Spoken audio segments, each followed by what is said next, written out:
what are the principles for determining Old Testament canon? What criteria did they use to recognize whether a book ought to be included in the Old Testament? Okay, there's 3 criteria. Okay, the first criteria is this: that the book had to be written by somebody recognized as a prophet. Okay, the prophets actually were recognized as people who spoke the words of God. Okay, that when a prophet spoke, especially when they said, "Thus saith the Lord," their words were scripture. Their words were God's words. So if you think about this, as the Old Testament is being played out and lived out, prophets would come on the scene and they would come and say, "Thus saith the Lord." And if this prophet is a true prophet, then their words were the words of God. And some of their words were written down and became scripture. You have some actually had books written. Isaiah, Jeremiah, others. You have others who spoke the words of God, but they didn't have books written. Like say, there's no book of Elisha or Elijah, but we have recordings of their sayings.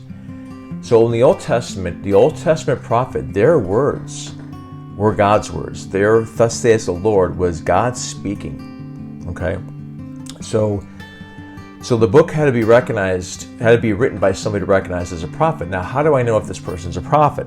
Well, there was 4 tests for a true prophet. A true prophet, first of all, their teachings had to agree with the rest of the revelation of God. And in the book of Deuteronomy, it says that if a prophet comes on the scene, it says, if a prophet or a dreamer of dreams arises among you and gives you a sign or a power, or a wonder rather. In other words, a prophet says, "Hey, I'm a prophet. I'm going to give you a sign to prove I'm a prophet." But if they teach you something, even if that sign comes true, if they teach you something,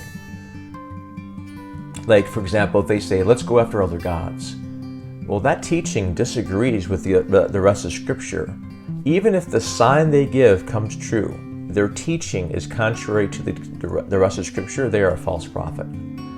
Don't listen to that prophet. So a true prophet would speak words that would be in agreement with the rest of Scripture. Secondly, their predictions had to be 100% accurate. They had what they said would come to pass, ought to come to pass. And you had this in Deuteronomy 18 rather.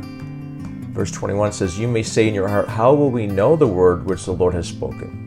And it says, when a prophet speaks in the name of the Lord, if the thing does not come about or come true, that is the thing which the Lord has not spoken.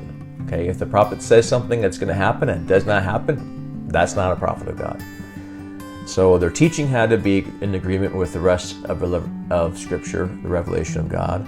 Their predictions had to be 100% accurate. Thirdly, they often had miraculous signs associated with them. Moses, for example, who's considered a prophet, of course, he has all kinds of signs. Elijah, Elisha, they have various signs to attest the fact that they're sent by God. And fourthly, the words that the prophets spoke had to have power in them, had to have inherent power in them.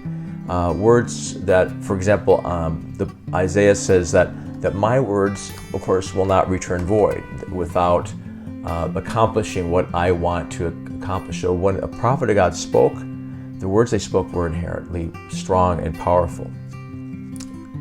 So the book had to be written by somebody recognized as a prophet, and that prophet, of course, had to speak in agreement with the rest of the Scripture, had to be 100% accurate.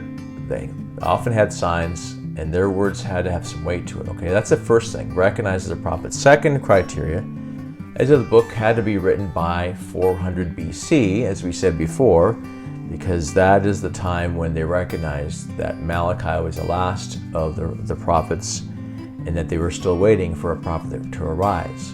And thirdly, that the book had to be one of the 39 books that the Palestinian Jewish canon had.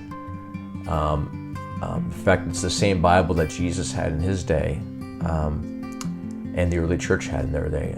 The books had to be one of those 39 books. So Jesus had the same Bible we did, in the sense his Bible was our Old Testament, and Paul's Bible was our Old Testament, and Peter's Bible, James, their Bible was what we call the Old Testament. we have the same 39 books as they do. So those are the criteria, and that's a little history about what books were included in the scripture. In the next video, we'll look at what about those other books that were excluded. Why aren't they included, and why do some beliefs and denominations and groups add those to the scripture? And we'll look at that next video. But take care. We'll see ya.